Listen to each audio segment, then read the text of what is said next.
మహబూబ్నగర్ జిల్లా డోకూరు మండలానికి చెందిన ఏదైతే గంగల నరసింహ ఏదైతే తోటలో ఆత్మహత్య చేసుకుని చనిపోయిన ఘటన విషాద ఘటన చోటు చేసుకున్నట్టు చెప్పొచ్చు. అయితే ప్రస్తుతం దీనికి సంబంధించి కూడా మన గ్రామానికి సంబంధించిన అతని బంధువర్గము అన్న ఏదైతే బాబాయ్ మీ బాబాయ్ అది ప్రధానంగా మీ బాబాయ్ చనిపోవడానికి ఆర్థిక ఇబ్బందులు ఇంకేమైనా కారణాలా? మా బాబాయ్ చనిపోవడానికి తోటలు 2 ఇయర్స్ నుంచి 3 ఇయర్స్ నుంచి బాగా లాస్ రావడము, దాంతోపాటు అప్పులు ఇచ్చిన వాళ్ళు కూడా వేధించడము, హోమ్ లోన్స్ మరీ ముఖ్యంగా హోమ్ లోన్స్ వాళ్ళు డబ్బులు పే చేసినా కూడా దాని తర్వాత ఇంకా 2 మంత్స్ ఇంట్రెస్ట్ అమౌంట్ అది అనుకుంటా వాళ్ళు వేయడము.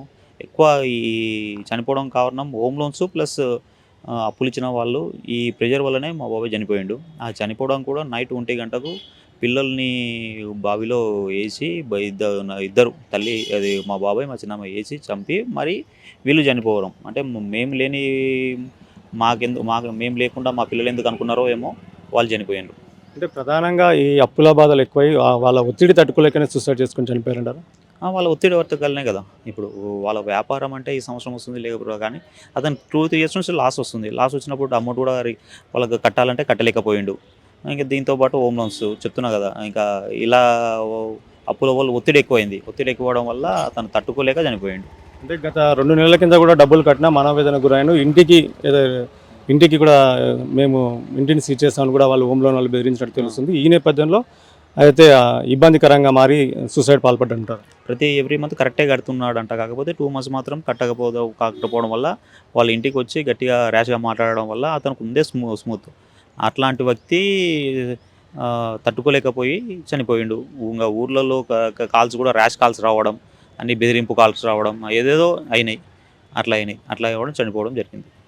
ప్రధానంగా ఎవరెవరు చనిపోయారంటే మీ బాబాయ్, మీ పిన్ని తనతో పాటు పిల్లలు అంటే ఇద్దరు ఆడపిల్లలు, ఒక పిల్ల ఎంతమంది? మా బాబాయ్, మా పిన్ని, ఓ బాబు, ఒక పాప. బాబుకొచ్చేసి ఒక 15 ఇయర్స్, పాపకొచ్చేసి ఒక 13 ఇయర్స్ ఉంటాయి.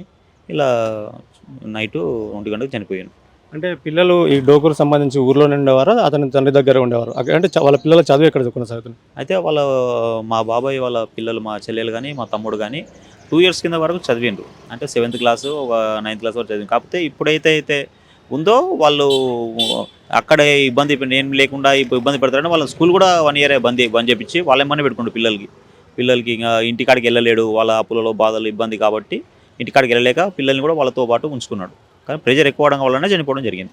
ప్రధానంగా సుసైడ్ వీడియోలో ఊర్లోకి వెళ్ళలేకపోతున్నాను, ఊర్లో కూడా బతకలేకపోతున్నాను, నా జీవితం ఇంతే అంటూ కూడా సెల్ఫీ వీడియోలో చెప్పాడు. అంటే ప్రధానంగా ఈ ఊర్లో వాళ్ళ ఎక్కువ బాధలు అయ్యాయా, తర్వాత అయితే ఫైనాన్స్ సంస్థ వేధింపులు ఎక్కువయ్యా?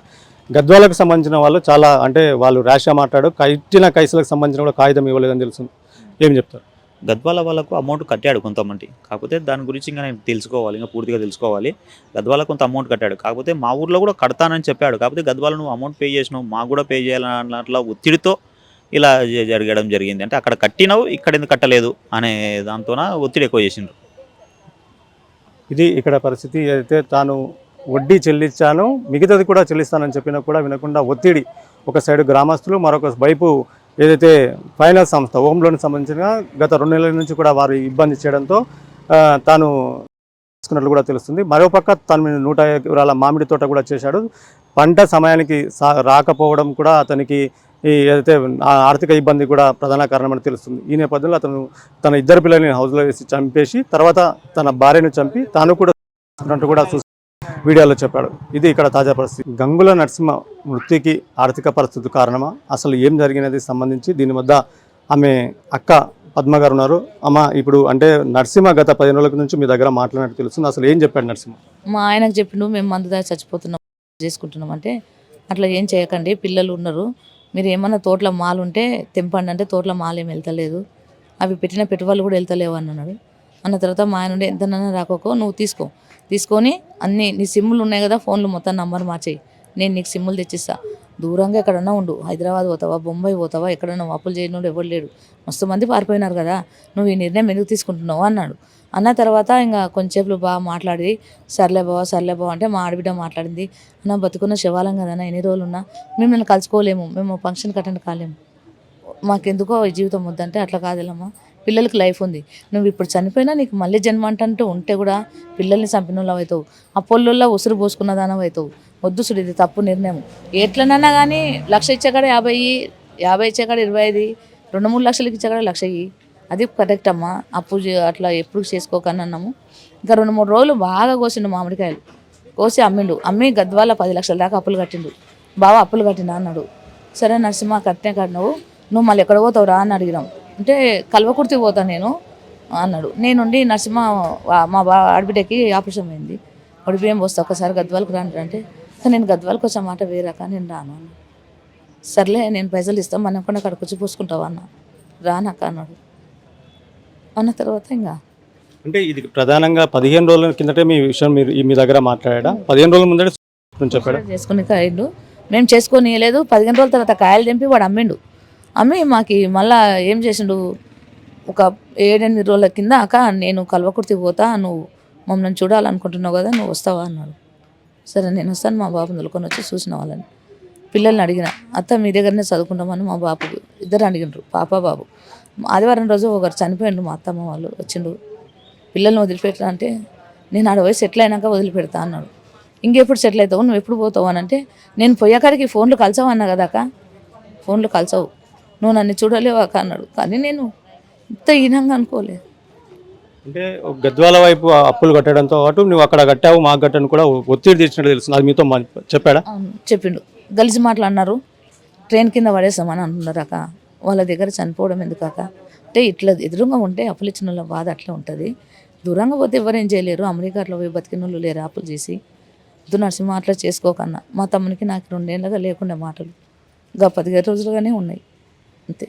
మా ఆడబిడ్డ అనిందంట, మీ అక్క దగ్గర ఎన్ని రోజులు లేని మాటలు మాట్లాడుతున్నావు అంటే, మా అక్కకి నిన్న టార్చర్ ఉన్నాయి కదా, మా అక్క నా దగ్గర మాట్లాడలేదేమో, అప్పులు కట్టినందుకే మాట్లాడుతుంది అని అంతే. అంటే 2 పిల్లలు కూడా చనిపోయారు. 2 పిల్లలు చనిపోయినప్పుడు అంటే పిల్లలు మీరు తీసుకెళ్తారంటే మీరు రమ్మని పిల్లల్ని పెట్టమన్నారు, దానికి ఏం చెప్పాడు? నేను పెడతా, టైం తీసుకుంటా, ఆలోచించుకుంటా. నాన్నగారిని వాడిని చదివిస్తా, నాని నువ్వు అమ్మల్ని తొలకపో, పాప కదా, పాప పెద్ద మంచి అయింది, వద్దులే ఇంకా నువ్వు మా పిల్లల దగ్గర, నీ దగ్గర పెట్టుకుంటే పెట్టుకో, లేదా హాస్టల్ వేస్తా వేసుకో, నాకు పిల్లగాని వదిలిపెట్టే అని అడిగిన. వాడు కూడా మా దగ్గర ఉంటాను సార్. పిల్లలు చదువుకోవడం బంద్ చేసి అక్కడ అతని దగ్గరే ఉంటున్నారా? అంటే కొన్ని రోజులు ఒక అదే ఇంకా ఈ అప్పుల టార్చర్కి వెళ్ళా వాళ్ళు కోలనే పిల్లలు దొరికిపోయినారు సార్, చదవనీయలే, ఎగ్జామ్ కూడా రానిలే. ఇది పరిస్థితి. ఏదైతే వాళ్ళకి సంబంధించిన బంధువులకు సంబంధించి కూడా అప్పుల వాళ్ళు ఒత్తిడి తెచ్చినట్లు కూడా తెలుస్తుంది. ఈ నేపథ్యంలో అతనికి ఉన్న ఏదైతే బంధుత్వాలు కూడా దూరం అయ్యాయి, ఈ నేపథ్యంలో అతను దూరంగా ఉండాలంటూ కూడా ఏదో తోట సాగు చేసుకుంటున్నాడు. ఈ నేపథ్యంలో అక్కడ ఆర్థిక పరిస్థితి, అక్కడ కూడా పంట నష్టం రావడంతో కూడా ఈ ప్రధాన కారణం అని తెలుస్తుంది. తను చనిపోతూ కూడా తన బతికి తన 2 పిల్లలను కూడా ఏం చేయాలంటూ కూడా వాళ్ళను చంపి తన భార్యను చంపి తను కూడా చేసుకుంటున్నట్లు వీడియోలో పేర్కొన్నాడు. ఇదంతా ప్రధానంగా అంటే ఇదైతే ఈ చనిపోవడానికి కారణం ఆర్థిక పరిస్థితి, ఇబ్బందులు, ప్రధానంగా అప్పుల వేధింపులే కారణమని తెలుస్తుంది. ప్రస్తుతం దీనికి సంబంధించి గంగల నరసింహ సంబంధించి డోకూరు సర్పంచ్ మన వద్ద ఉన్నారు. అసలు అంటే నరసింహ అందరితో ఎలా ఉండేవాడు, అంటే అతను చనిపోవడానికి ముఖ్యంగా ఆర్థిక స్థితి కారణం అంటారు? నా పేరు శ్రీనివాసులు, నేను డోకూరు గ్రామ సర్పంచ్ను. నరసింహులు గంగాల నరసింహులు మాకు వరుసకు మేనాలుడు అవుతాడు. నరసింహులు మాతోటి చాలా సౌమ్యుడు, చాలా మృదు స్వభావి, ఎలాంటి ఇబ్బందులకు పోయేటోడు కాడు, అందరితోటి కలుపుగోలుగా ఉండే వ్యక్తి నరసింహులు. కానీ గత 4 సంవత్సరాలకెళ్ళి ఈ ప్రైవేటు హౌసింగ్ లోన్ తీసుకోవడం కానీ, ఈ తోటలు కూడా సహకరించకపోవడం ద్వారా కొంచెం వాతావరణం ఏమంటే అతివృష్టి అనావృష్టిలో అట్లా వర్షాలు పడడం ద్వారా మామిడి తోటల పెంపకం ఉండే దాంట్లో నష్టపోవడం ద్వారా కొంచెం ఆర్థికంగా ఇబ్బందుల నుంచే ఈ అఘాయిత్యం జరిగిందని మేము అనుకుంటున్నాము. అంటే ప్రధానంగా ఏదో 2 నెలల కిందట ఫైనాన్స్ సంస్థలు ఇల్లు సీజ్ చేస్తామంటూ కూడా బెదిరింపులు చేశారు. ఈ నేపథ్యంలో 2 నెలలు ఈఎంఐ కట్టాను, అయినా మళ్ళీ ఇంకా ఫైనాన్స్ వాళ్ళు వేధిస్తున్నారంటూ కూడా సెల్ఫీ వీడియోలు చెప్పాడు.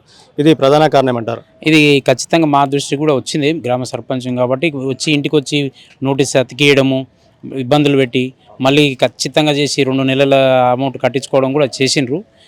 అది ఒక కారణమైతే ప్రధాన సమస్యనే ఉండొచ్చు. ఆప్టాస్ ఫైనాన్స్ అని ఒక ఫైనాన్స్ ద్వారా తీసుకొని ఒకటికొకటి కట్టే పరిస్థితుల్లో ఇబ్బందులు పెడుతున్నారు వాళ్ళు.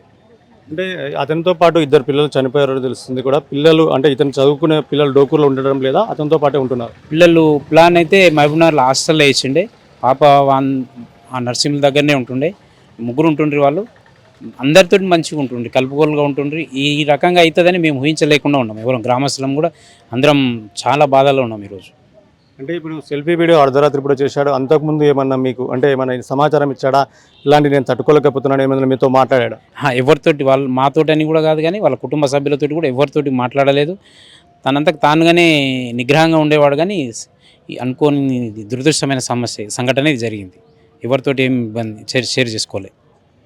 అంటే మొదటగా పిల్లలను తొట్లో వేసి చంపేసి తన భార్యను చంపి తను చనిపోయినట్టు తెలుస్తుంది. ఇది ఏంటంటే ఇది ఎంతవరకు మీకు తెలిసిన ఈ సమాచారం? వ్యవహారం మాకు తెలియదు. మేము పొద్దున 6 గంటలకు సుమారు 6:30 గంటలకు అక్కడ పోయినాము. అప్పుడు పోయిన తర్వాత పోలీసు వాళ్ళు వచ్చి 9 గంటలకు 8:30-9 గంటల మధ్యలో బాడీలను బయటికి తీసిన తర్వాతనే మాకు పిల్లలని కట్టేసేసినట్లు చూసినాము. అంతవరకు పెద్దగా వాటర్లో ఉన్నాయి కాబట్టి చూడలేదు. మేము పొద్దున చూసినాం. మాకు రాత్రి ఏం జరిగింది అనేది ఎవరికి తెలియదు. ఇది ఇక్కడ పరిస్థితి. ప్రధానంగా అయితే ఆర్థిక పరిస్థితి, మరో పక్క బ్యాంకుల వేధింపులు ఈ ప్రధాన ఇతని ఆత్మహత్య చేసుకోవడానికి కూడా దోహదం పడ్డట్లు తెలుస్తుంది. ఏదేమైనప్పుడు కూడా ఫైనాన్స్ సంస్థలు భారీగా అతని ఏదైతే 2 నెలల కట్టినా కూడా తాను వేధించడం దీని ప్రధాన కారణమని తెలుస్తుంది.